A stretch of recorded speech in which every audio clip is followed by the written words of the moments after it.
அம்மானை வணங்குகிறோம் ஐயா.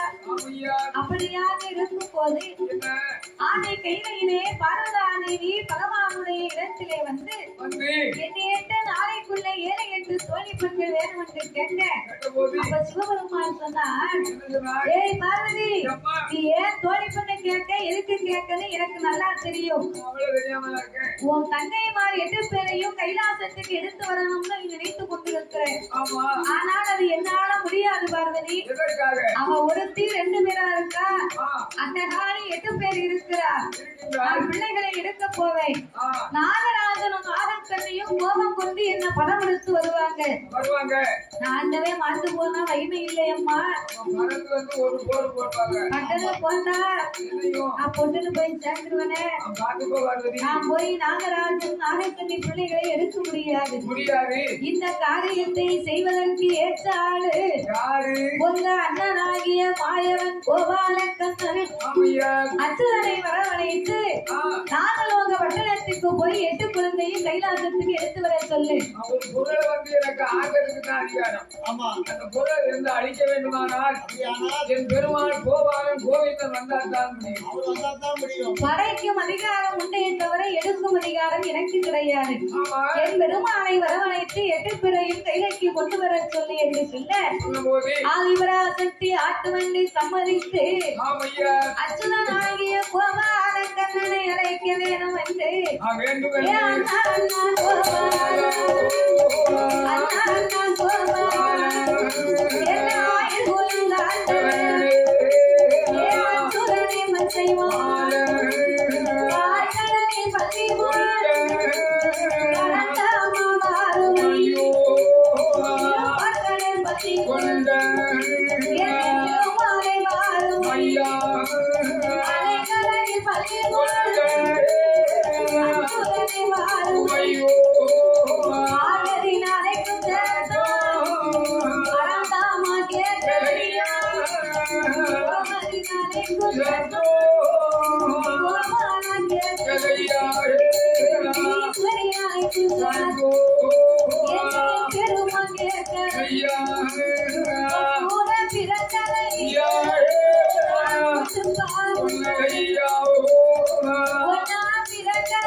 மூணு நாளா மொழி பிறந்ததுல தூக்கம் கண்ணை வாரி அனுப்பி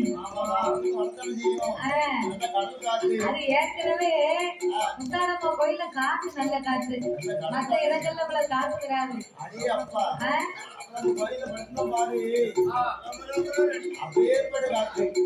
அம்மா வாசல்ல காத்து அடிச்ச உடனே காத்து அடிக்கிறதுக்கும் நம்ம அமைதியா விழுப்பாட்டு படிக்கிறதுக்கும் அவளுக்கு இருக்க கலைப்புக்கும் தானாடுற மாதிரி தெரியும்.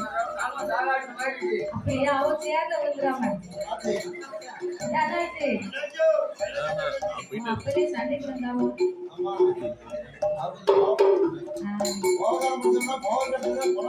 அதை இப்போ உரட்ட வந்து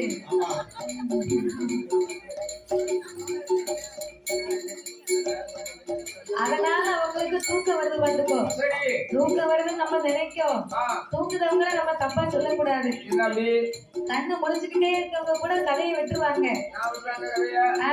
நான் கதை விடுவாங்க கண்ணை முழிச்சுக்கிட்டே இருந்தா கவனம் மாறும். எப்படி மாறும் ஆனா கண்ணை மூடி கதை கேட்காங்க பாத்தியா, ஆ அவங்க கண்ணு வந்து ஒரே நிலையில நிக்கும். அடிக்கும் காதுல இந்த கதை கேட்டுக்கிட்டே இருக்கு, ரொம்ப கவனமா கேட்பாங்க. சரிதானே கண்ணை முழிச்சுக்கிட்டே இருக்கவங்க ஏன் கதையை விட்டுருவாங்கன்னா, இருக்கு நம்ம ஊர்லதான் ஆ இங்க எப்படின்னு தெரியல.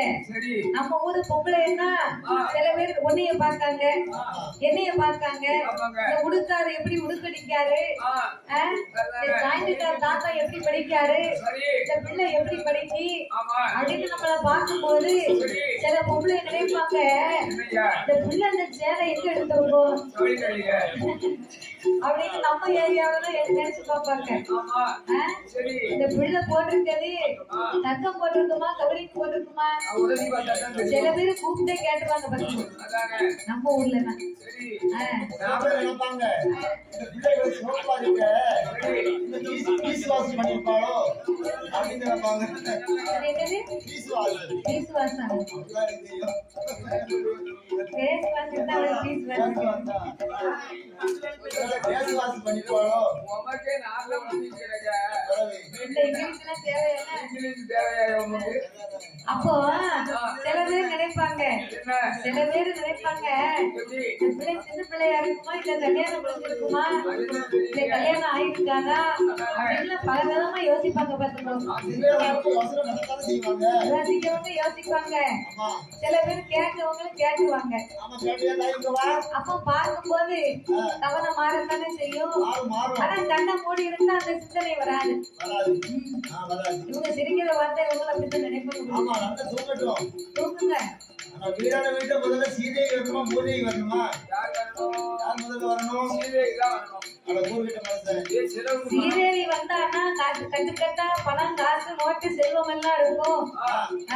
அப்ப நல்லா தானே இருக்கும் இந்த தாத்தா. பணம் இருந்தா தான் மதிப்பு இருக்கும் சீதை என்பது வந்து நகைநட்டு, சரி பணம், ஆ இளம்பொருள். தாத்தா சொன்ன மாதிரி பணம் இருந்தா மதிப்பு பார்த்துக்கோ. ஆமா பணத்துக்கு மதிப்பு உண்டே தவிர குணத்துக்கு கிடையாது இங்கே. அதேதான் அதேதான் சீதை என்பது வந்து இளம்பொருள், சரி பணம், ஆ நகை.